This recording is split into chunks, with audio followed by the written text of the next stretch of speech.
Azan merupakan panggilan bagi umat Islam untuk menunaikan ibadah sholat. Dalam sejarahnya, Rasulullah SAW sempat mencari-cari siapa sosok yang tepat untuk pertama kalinya mengumandangkan azan. Diketahui Rasulullah SAW juga ternyata tidak pernah mengumandangkan azan sebagai tanda masuknya waktu sholat. Kira-kira apa yang terjadi jika Rasulullah SAW yang mengumandangkan azan? Oleh karena itu, di video kita kali ini kita akan membahas secara lengkap kenapa Rasulullah SAW tidak pernah mengumandangkan azan. Pastikan teman-teman menonton video ini sampai selesai tanpa di skip supaya tidak ada kesalahan dalam penyampaian informasi.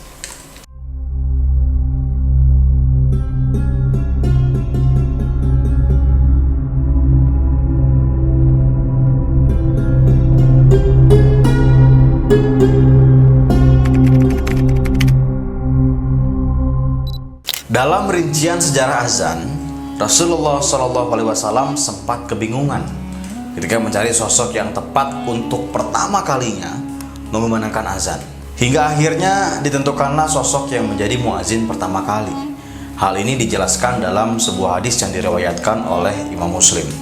Suatu waktu ketika kaum muslimin tiba di Madinah, mereka berkumpul sembari menunggu waktu sholat. Namun tidak ada seorang pun di antara mereka yang bisa memberitahukan bahwa waktu sholat telah tiba.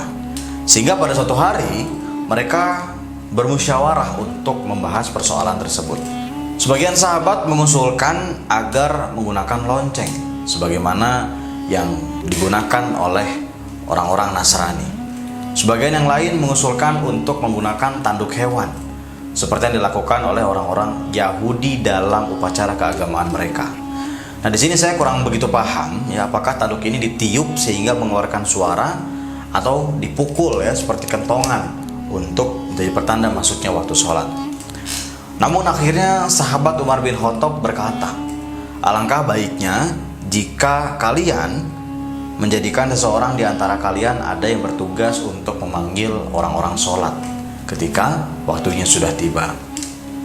Kemudian Rasulullah SAW menyetujui usulan dari sahabat Umar dan berkata, wahai Bilal, berdirilah serta panggillah manusia untuk mendirikan sholat.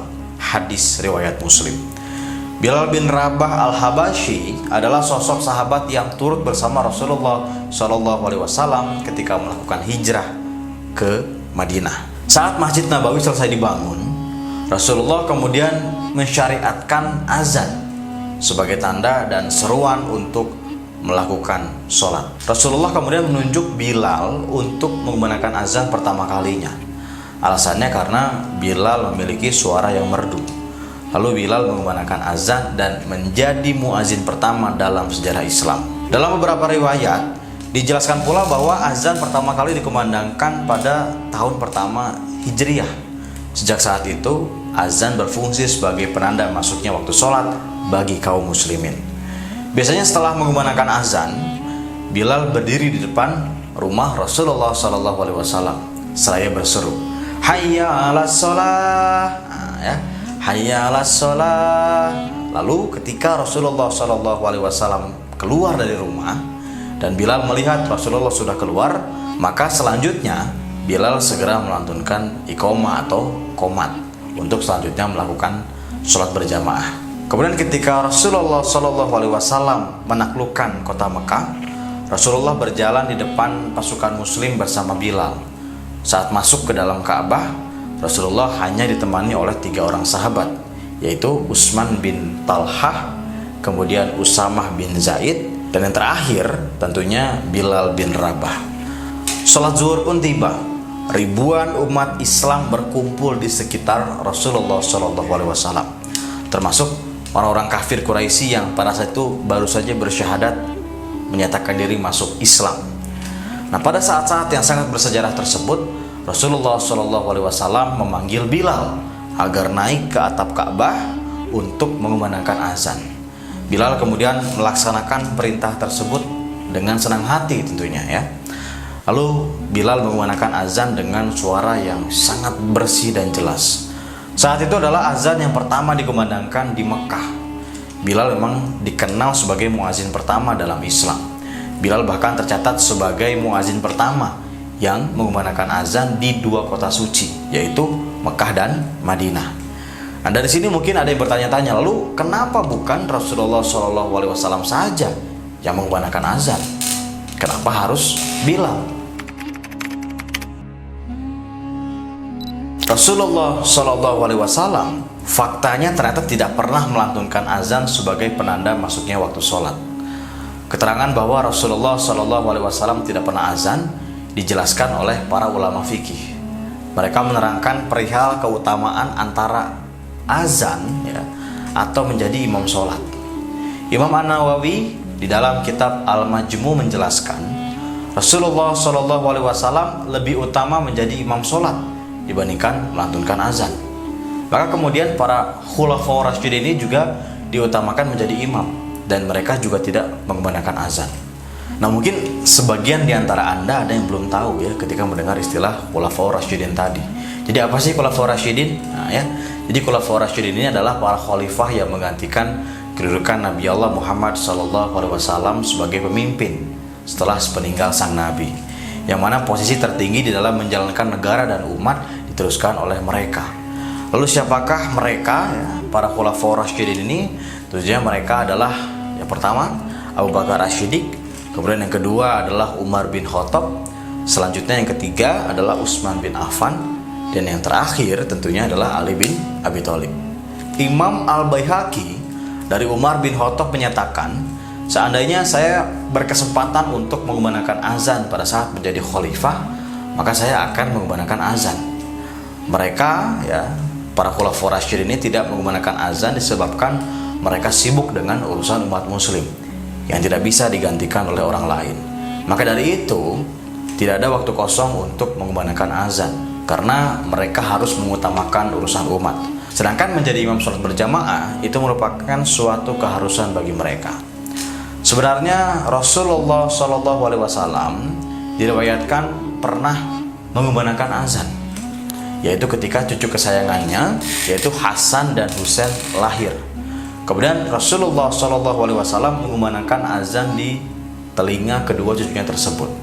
Hal ini sebagaimana diceritakan oleh Ubaidillah bin Abdul Rafiq dari bapaknya. Beliau berkata, saya melihat Rasulullah SAW mengazani telinga Hasan dan Husain bin Ali ketika dilahirkan oleh Fatimah, sama seperti azan untuk sholat. Hadis riwayat At-Tirmizi.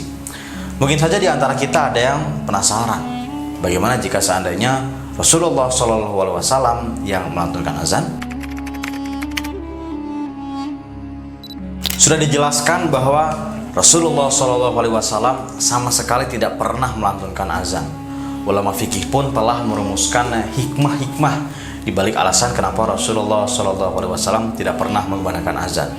Jika Rasulullah SAW mengumandangkan azan, maka dikhawatirkan orang yang tidak langsung menjawab seruan Rasulullah ketika azan, maksudnya orang-orang yang tidak bergegas ke masjid untuk melaksanakan ibadah sholat berjamaah, maka akan diazab oleh Allah. Kekhawatiran itu dijelaskan di dalam Al-Quran, dalam surat An-Nur ayat 63. Allah Subhanahu wa Ta'ala berfirman, maka hendaklah orang-orang yang menyalahi perintah Rasul takut akan ditimpa cobaan atau ditimpa azab yang sangat pedih.